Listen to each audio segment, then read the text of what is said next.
teaches that you have to be Brahmana. Otherwise, if you don't know the background philosophy, and especially the spiritual practices, then you won't be able to advise people properly on spiritual life, because you yourself are not doing that. And so he started arguing with me, and then one thing led to another, and then he says he doesn't believe in Kṛṣṇa and all this. And at that point I said, okay, you're not qualified to learn this. Goodbye. So you see, we have to go through so many people before we find someone. Forget finding someone who's qualified. To even find someone who's willing to become qualified is very rare. We're ready to work with people to help them become qualified. But, you know, they have to follow the program. They have to follow the instructions. And this is what people don't want to do. They don't want to follow any instruction. They don't want to accept any advice or teaching. You see? They want to learn by themselves with a book or something like that. You can't learn this like that. Do you think you could learn how to fly a 747 by going off with the manual and just reading the book? No way. Brain surgery? You think you could learn brain surgery from a book? It's impossible, right? I mean, if you're willing to experiment on yourself, I suppose it would be all right. But what we're doing is actually like that. We are changing our consciousness. This is like brain surgery, right? Well, what if you mess up? So this is what's happening in our group right now. We have a splinter group that developed within our group, and one or two devotees, they used our network to set up their own network within our network. They got everybody's email, and they, you know, built up some kind of relationship with some of our students. And then at a certain point, they started preaching a separatist philosophy, that you can take shelter of Srila Prabhupada without taking shelter of a contemporary spiritual master. So if you want to do that, that's fine, but form your own group. Don't try to subvert our group, because we don't accept that philosophy, actually. Our philosophy is you have to take shelter of the current representative in the chain of disciplic lineage. If Srila Prabhupada had taught that, oh, you don't have to take initiation from me, you can take initiation from Srila Bhaktisiddhanta. But he didn't teach that.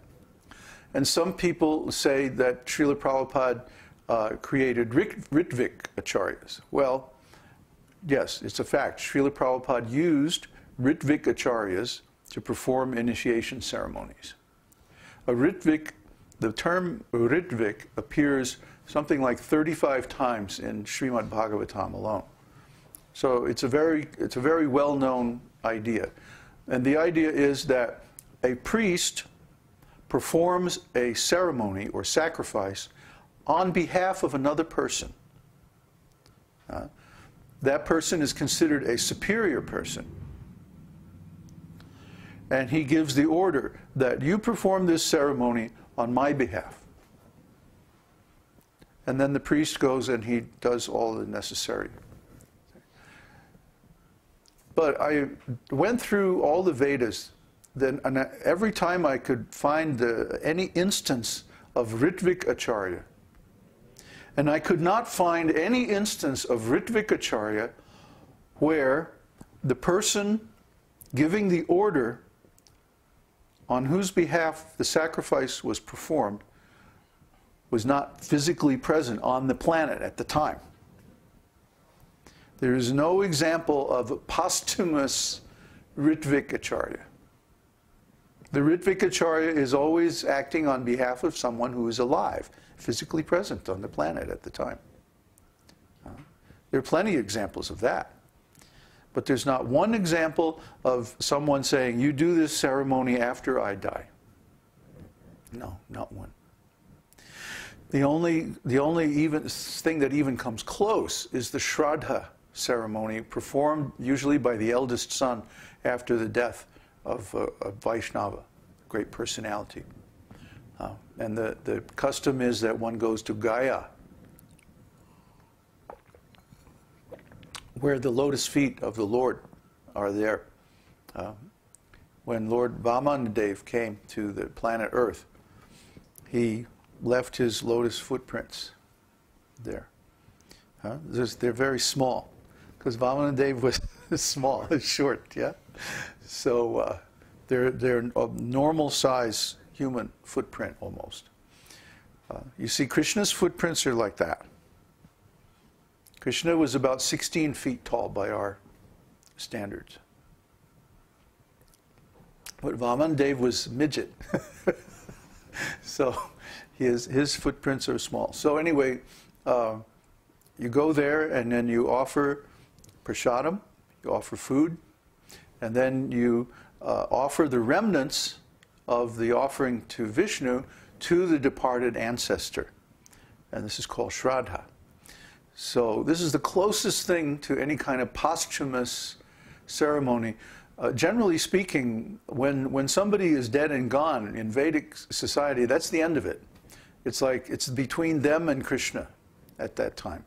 The Shraddha ceremony is the only thing that I know of, the only instance. And the other instance is when a devotee becomes a perfectly pure devotee, that certain number of generations in the past and future of their family are automatically liberated.